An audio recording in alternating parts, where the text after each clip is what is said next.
Jangan batasi.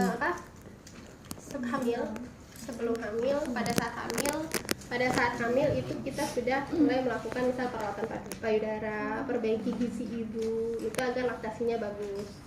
Ya, pada saat dia melahirkan, untuk manajemen laktasi, bagaimana cara pengeluaran ASI itu bisa lancar, apa yang harus dilakukan? Apa aja di situ? Memompa ASI. Kelasan aja. Kelasan. Apa lagi?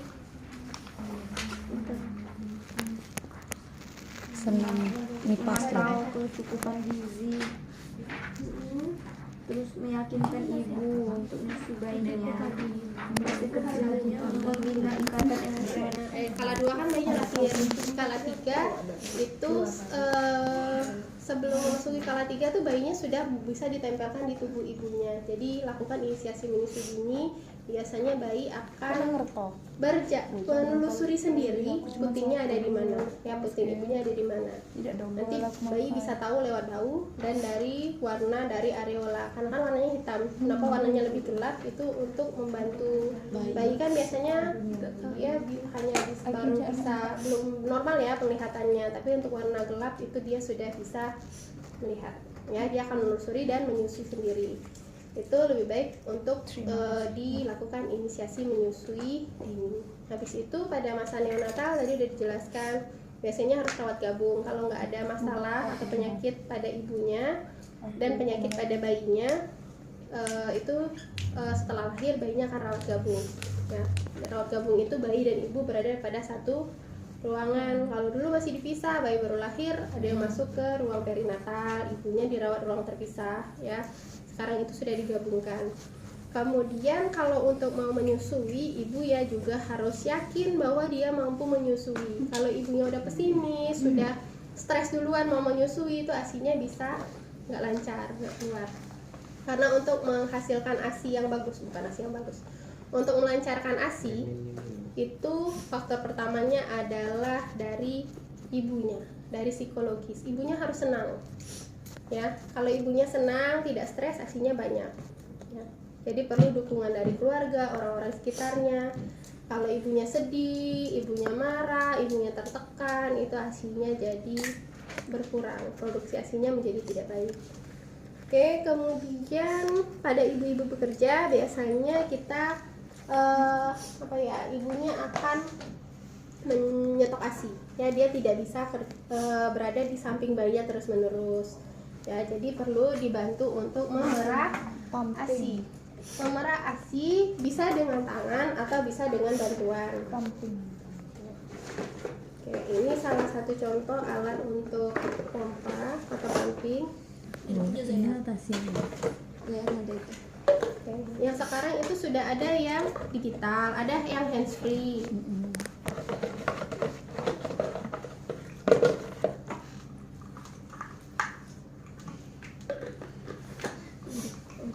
Ini contoh dari pompa ASI. Jadi ini akan ditempelkan ke payudara ibu. Jadi gini. Itu sakit Bun? Sakit? Tidak. Bisa sakit bisa tidak gitu. Seharusnya enggak sakit. Ya, kalau proses pompanya bagus dan pompanya harus bagus. Kalau pompanya ada pompa ASI yang memang kurang bagus, itu bisa menyebabkan jarinya nyeri, ya, menjadi sakit. Tapi kalau pompanya yang bagus itu enggak. Ya, jadi ketika dipompa ini ASINya akan menetes di sini dan akan keluar. Nah, kalau untuk yang manual, memerah manual, jadi ini kita perahnya bukan di bagian puting yang ditekan, ya, tapi dari atas ke bawah. Ini boleh kita kasihkan sedikit minyak untuk mempermudahnya, tapi pastikan minyaknya nggak masuk nanti ke kantong ASI, ya, ke ASINya, ke botol ASI, sorry. Ya, pastikan cuci tangan sebelum melakukan tindakan, ya, bersih, cuci tangan dengan sabun antiseptik. Kemudian ini menampung, ya, perah. Kemudian bisa pokoknya di sekitaran areolanya. Ya. Nah, ini dipompa sampai habis nih, sampai nggak ada bendungan ASI, sampai nggak kencang lagi. Ada bendungan ASI. Maksudnya sampai nggak, ya biasanya kalau dia penuh dia akan terasa kencang, ya kencang. Nanti kalau udah kosong dia ya nggak kencang lagi, ya gitu sampai habis, ya sampai kosong, sampai payudaranya kosong, gitu.